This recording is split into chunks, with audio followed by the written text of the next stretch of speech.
Hey you guys, hope you're well. I just wanted to take this opportunity and let you know about our amazing new business scalability scorecard. So have you ever wondered if you're an entrepreneur, you're a business owner, and you want to grow and scale the business but not sure how, and you're looking for some advice and you're looking for some strategies about how you could effectively grow and scale your business? Well, this is your opportunity. We have actually created an amazing business scalability scorecard. It'll take you around 7 to 8 minutes, and at the end of that, it will actually create a report of all of the things that you're doing particularly well in and the things that you need to make improvements to your business.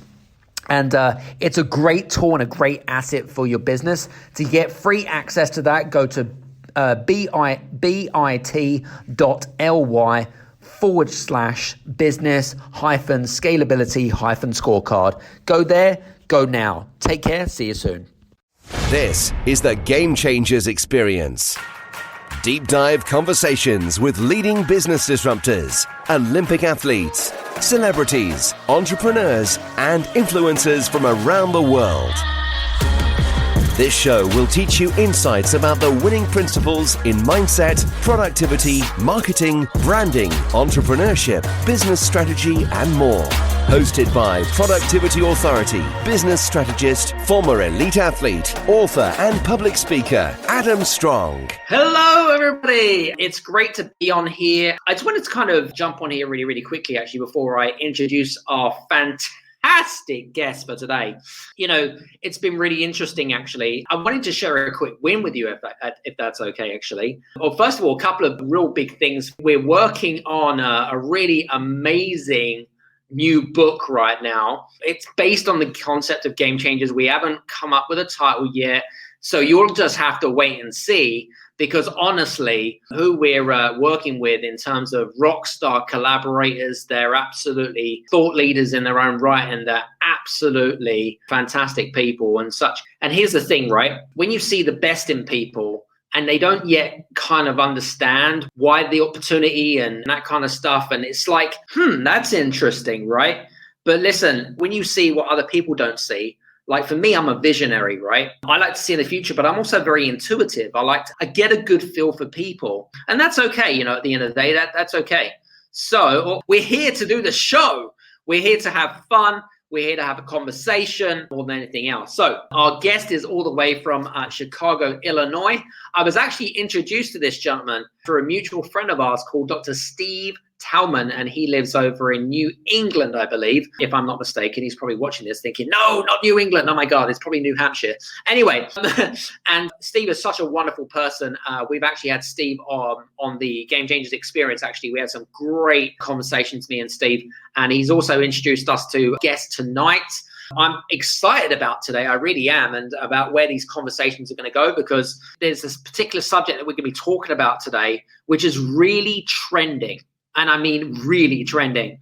And for me, I have a real big fascination around human psychology. I mean, I've studied more sports psychology, but kind of understanding of how people tick and why people think the way they do, and challenging a belief system, which is fantastic. But what we're going to be talking about today is with a gentleman who's actually doing a lot of stuff in the corporate world and using neuroscience to help improve employee engagement. And he's found some and employee engagement, which is really unheard of. I mean, there's some great research out there, and he's really kind of kicking ass, if you like, in educating a lot of our businesses that are out there, especially during these times, which is kind of cool. So he's a speaker, he's a facilitator, he's a wonderful person. And please bring to the stage Mr. Don Sandel! What a wonderful introduction. Good to see you, Adam. Good to see you as well, Don. How's it going? Happy Wednesday. Happy Wednesday. Happy Wednesday. I hope it's been a great day for you. My day is only half over. Your day is trending toward twilight. So, boy, I hope it was a great day for you. It was a pretty good day. We've been, as we know, we've been working on some projects and things like that. And It's crazy, man. I mean, literally just crazy, and just so much going on right now, which is great. It's kind of cool. I like it. It's good, and things like that. So, but listen, you're not the type of person, Adam, to let grass grow underneath your feet. I know there's a bunch of things going on, but you wouldn't have it any other way. But I mean, here's the thing, right? If you know me, Don, right? I don't like to sit still, right? Listen, you've probably heard it before, right? I'm the type of guy that's got like ants in his pants, right? He's got like a twitch, right? Or he fidgets a lot. That's and that is part of the reason for your success, and that is part of the reason why you've accomplished all that you've accomplished. And part of that is just that energy level of yours. Appreciate it. Well, listen, what I'm excited about today. I'm really excited about today, and I'm so glad that you're with us today. And it's interesting because I know that you've done a lot of stuff in the HR world, haven't you, Don? In your previous career and things like that, and kind of transitioned to corporate and stuff. And I mean, now you run your own business and stuff. I mean, talk us a little bit about that. You know, your experience in corporate and why you started. You know, I suppose kind of moving into what you're doing right now. Yeah, I mean, first of all, I loved it. I spent, and this is always hard to say, Adam, but I've spent over 30 years in the corporate world, and I really loved it. And usually I was running leadership development, right? And that usually reported to the head of HR. And I absolutely loved it. But there are so many things that I learned and I was interested in as I was growing in my own field. And it just made sense. You know, when you are running leadership development, at some point you kind of have this dream, you have this idea that at some point you're going to run your own show. And I was just lucky, man. I found the perfect topic for me because what I wasn't going to do, Adam, is I wasn't just going to be another one of those leadership development guys. There's tens of thousands of them and women. And most of them are really, really rock stars. Most of them are really, really good. And I just needed the right topic to take me out of that kind of corporate space and move me into founding my own business. That's good. You know, it's interesting. And you're absolutely spot on. I mean, there's, leadership coaches or leadership people, whatever it is, it's a bit like knowing 15 accountants or 15 finance, it's one of those common occupations, isn't it? Do you know what I mean? And things like that. You've really got to be able to differentiate yourself.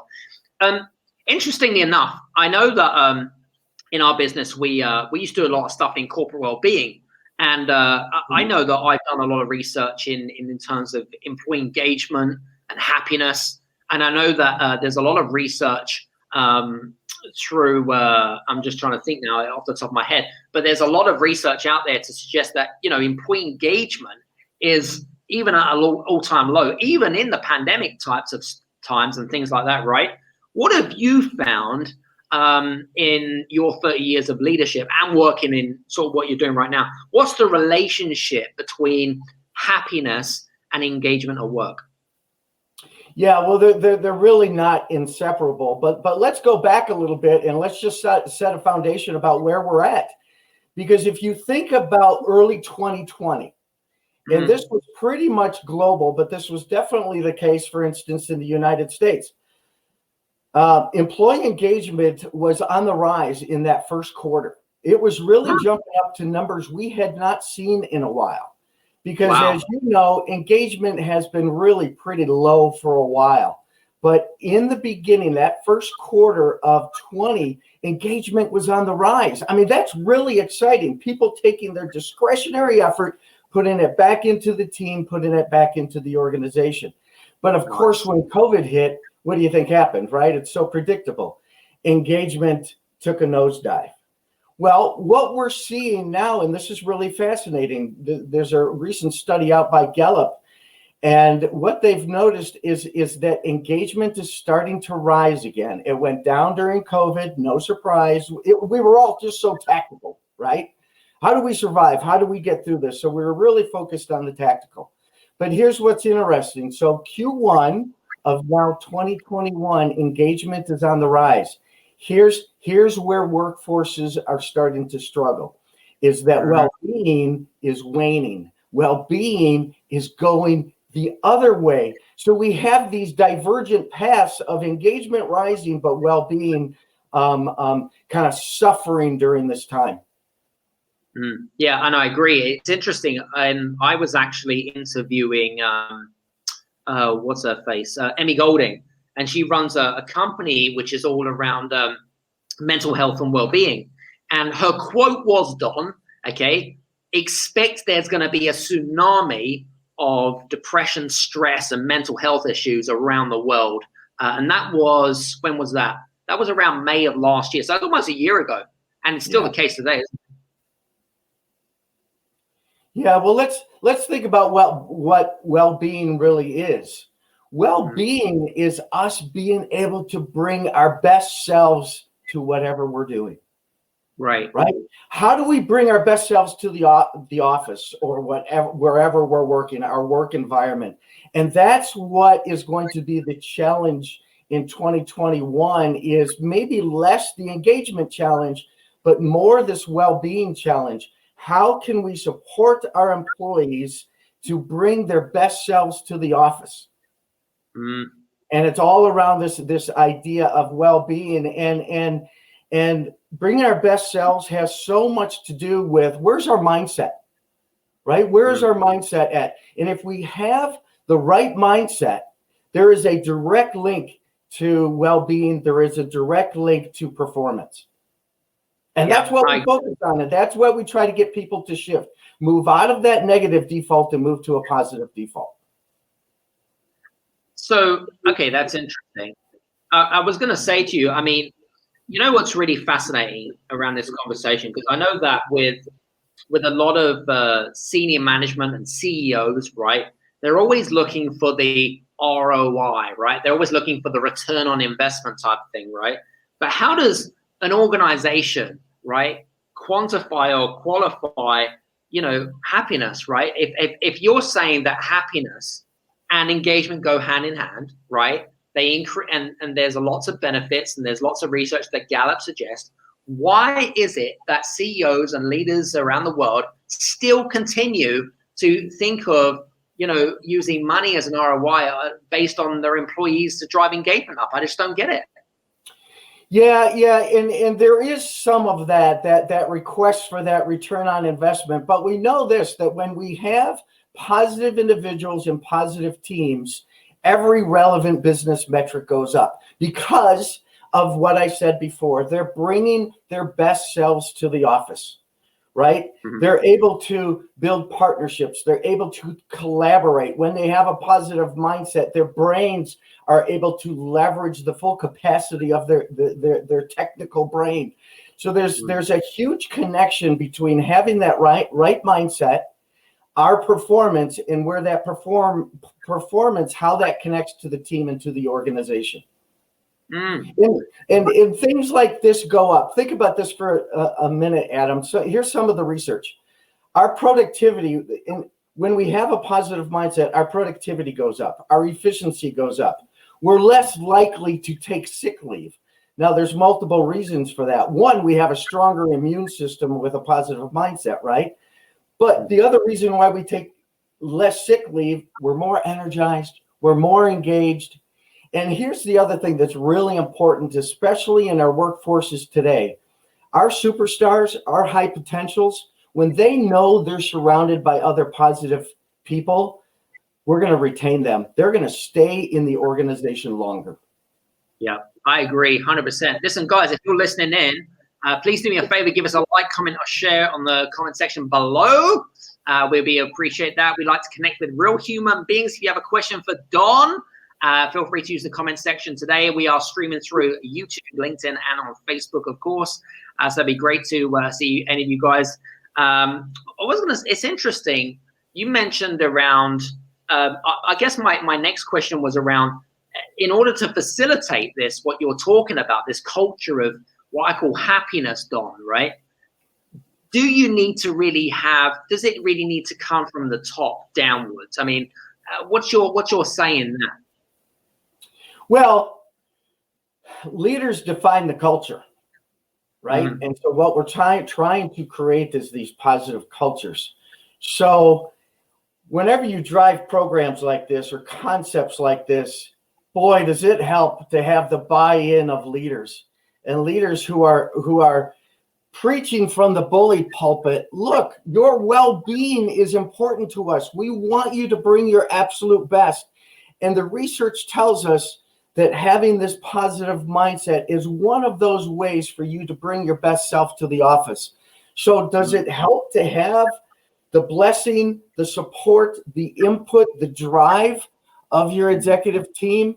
Leaders define the culture. So I would say, of course. Now, is that the only way to do it? No. There are certain clients I'm working with where we're working team by team by team.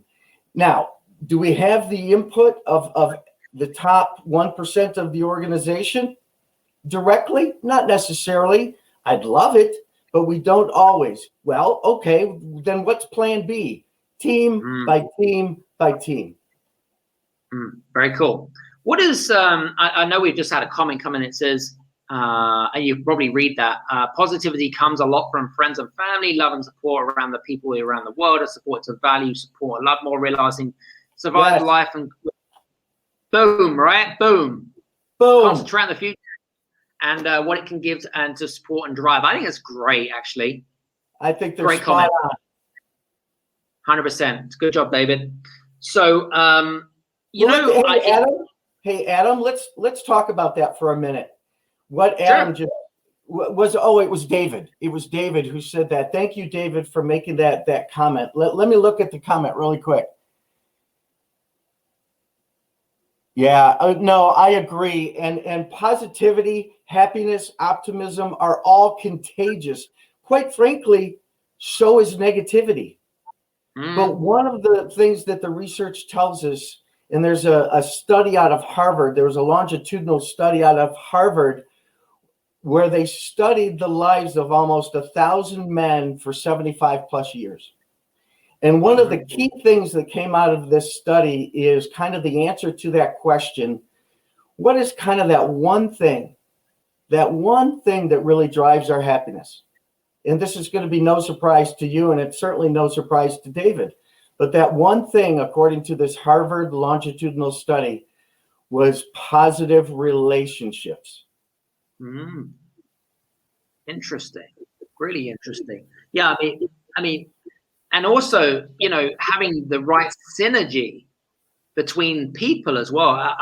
It's interesting. And there are so many examples of, I suppose, employees that go to the office, right? Even though we don't really go to the office right now, but you get my point, right?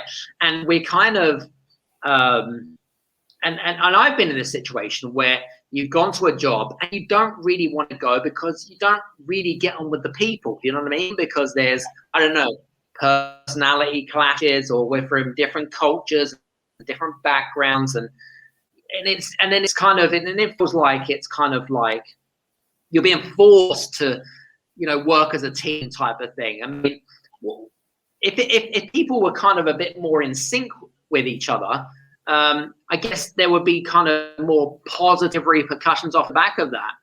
But I suppose my point being is that I suppose when it comes to talent and when it comes to recruitment and taking on the right employees, you've got to make sure you got that right blend of good people, I suppose.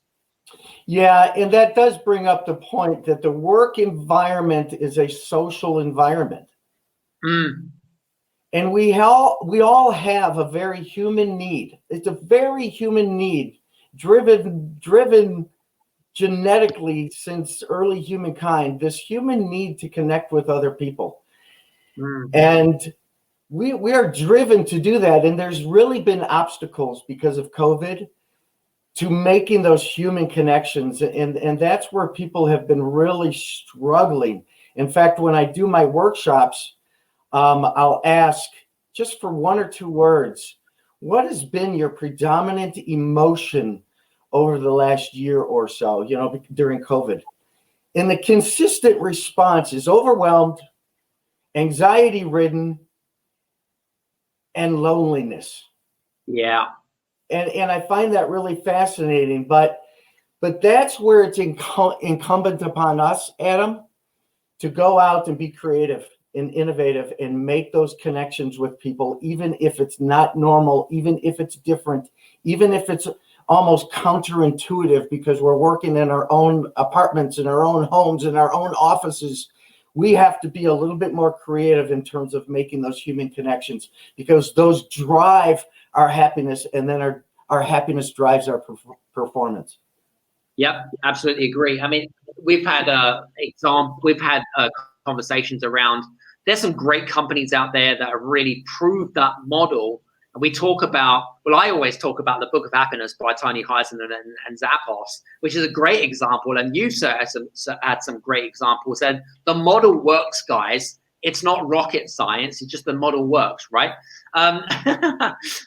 Don, quick question around, you said, actually a little bit earlier on, is that you found that in the United States in particular, and I don't know if it's just the United States, that employee engagement has gone up in the first quarter of 21. Why do you think that is, even though most of us are still working from home? What do you think the shift's been? I think there's a couple of things. One, just general hope and optimism. We're starting to see, not in all areas, and I really hope that those areas improve their COVID numbers soon, but there's hope and optimism. We're starting to see things open up. We're starting to see the economy therefore open up. It has been under these constraints of COVID, and we have this natural inertia that's starting to occur. So we have this hope and optimism that are incredibly inspiring and motivating. But I also think people have gotten more comfortable in moving away from this tactical part of just surviving what COVID brought to us. And I think we're starting to move from, okay, we're starting to get not normal, but normalcy. We're starting to really learn how to operate in this new environment, and we're a bit more comfortable. So if you put that all together, there is this hope, this optimism, this inspiration, this motivation, this engagement about where we are and perhaps where we're all going to go together. Yeah, love it. Now, I know that you do a lot of stuff in the neuroscience arena, which is a fascinating conversation around neuroscience and stuff. What have you found the relationship between neuroscience and I suppose behavioral patterns in the workplace? Because I suppose we need to define what neuroscience really is for some of our audience members. But could we kind of go into there and maybe talk about what you have found in your years of working in the corporate world? Well, let's keep it simple and define our terms, neuroscience. So let's just call it the study of the brain and the nervous system, right? Much easier. But it's so incredibly powerful. And Adam, if you don't mind, I'm going to go back a couple of years, how I started in this and how it drove my passion in this topic.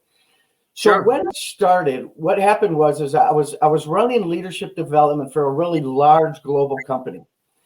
And one of my frustrations was that we were doing some great work, but I just wasn't seeing enough behavioral change in a lot of the executives and the leaders that we were working with. So I said, let me get to the very base aspect of this. How do we learn? How do adult human beings learn so that I can develop and design a program where they actually learn and it changes behavior, which is the whole focus of my department, the whole focus of my area. So I started to do a little bit of research on the brain. And you know that while I was doing this was probably about a good 12 years ago, almost 15 years ago. And I kept running into positive psychology research. I kept running into this positive psychology research. And it was so compelling. Now, you might wonder, okay, Don, you were studying the brain and how the brain learns, but then you kept running into positive psychology research. Why is that? Because the realm of positive psychology is so evidence-based. It is so based on the scientific method, because that's the only way it's going to gain any credibility. So the researchers, the PhDs, these brilliant researchers said, we have to be able to prove the power of a positive mindset beyond a shadow of a doubt. So it has to be baked in science. It has to be evidence-based, which is why I kept running into these studies in this research. And our our positivity begins with our brain. And let me just explain this real quick, and I'll let it, because I know you have a follow-up question. When we have a negative mindset, we actually limit the power of our own brain, right? Because our brain's primary function is our survival, not our life satisfaction. So we have this negativity bias. Right. So when our brain is under threat and it's existing in this negative, dangerous world, that means the limbic system is in charge of the brain. That's the emotional part of our brain. And when that occurs, we actually limit the capability of our brain, because all the brain is focused on is our survival. So we limit our capability. But if we could free ourselves from that and default to that positive mindset, here's the physiological change that occurs with a positive mindset. You then have, with a positive mindset, the full capacity of your brain. It becomes a multiplier to all your other skills and capabilities. And I'll close with this. This is really underlined by the research by Barbara Fredrickson and her broaden and build theory, which you're probably familiar with. But all she's saying is that when we have a positive mindset, we are better in every domain of our life, and we can take full advantage of this wonderful brain, this wonderful space between our ears. Love it, love it, love it. I know we had another comment that just quickly came in before we wrap up. So David said, let's bring that up, actually, so we can all see it. It does not take much anyone to give people a pat on the back. Absolutely, it doesn't. And say, well done. A bit of enthusiasm and be positive will make someone else positive, and the chain will follow. Sometimes just to listen to people will take a lot of weight off people's shoulders. What do you reckon, Don? Yeah. Thank you, Dave. And when we work with leaders, that is one of the things that we talk about. Now, that doesn't mean you don't give constructive feedback. Of course you do, but you do it in a psychologically safe way. Of course you do. But as a leader, you don't look for people doing things wrong. You look for people doing things right, and then you give them that immediate feedback. That doesn't mean that you can't speak with candor. You can't give them constructive feedback. Of course you can, but boy, leaders need to really look to catch their employees doing something right. I love it. Thank you. Very good. Thank you, David. That's awesome. And some great comments in the comment section. So guys, if you are listening in to the recording, please do us a favor. Do make a comment on the comment section below. What was I going to say? I know that we are going to be wrapping up now, but Don, do us a favor. How can people get in touch with you? Yeah, thank you, Adam. And I appreciate your time and everybody who was on the call. I really appreciate. You can always go to my website. It's GoPositiv.com. GoPositiv without the E.com. Or feel free to just drop me a note if you have any questions. Don at GoPositiv.com. Again, GoPositiv without the E. Also, you can connect with Don on LinkedIn as well, because I know that Don's an avid on LinkedIn as well. So, Don, listen, great to have you on the show, buddy. Thank you, my friend. It was great to see you, and I know that we'll talk soon. Absolutely. Guys, hope you've enjoyed today's show. Just make sure that you connect with Don as well if you have any questions around the whole kind of happiness and in positive psychology. Maybe you are an organization and you're looking to embrace or bring an expert like Don in, then feel free to reach out to him, because he's an absolute powerhouse in what he does. The other thing we're going to say as well, it's a shame actually, Don, tomorrow morning, 8 a.m. GMT, we're actually going to be doing how to create a culture of collaboration on Clubhouse tomorrow morning. So if you guys would like to come and join the conversations and you'd like to come and follow us on Clubhouse, we're going to have some great moderators that's going to be joining us. Please do me a favor, go to Clubhouse, follow us on @AdamStrong, and you can connect with us as well. So hope you enjoyed today's show, and we'll speak to you again. We'll be back on here next Wednesday, 6 p.m. GMT at UK time, that is, and we'll be going from there. So just make sure it's Don, D-O-N, at GoPositiv without the E on the end.com, and you can connect with him on there. So from me and Don, have a great Wednesday. See you soon. Take care. Bye now. Hey, you guys, I just want to say thank you so much for listening in to this episode of the Game Changers Experience. I hope that you got some amazing value, some great insights, and golden nuggets that you can implement into your business straight away. I would really, really appreciate it if you could leave a 5-star review on the button below. Have a fantastic day, and we'll see you on the next episode. Take care.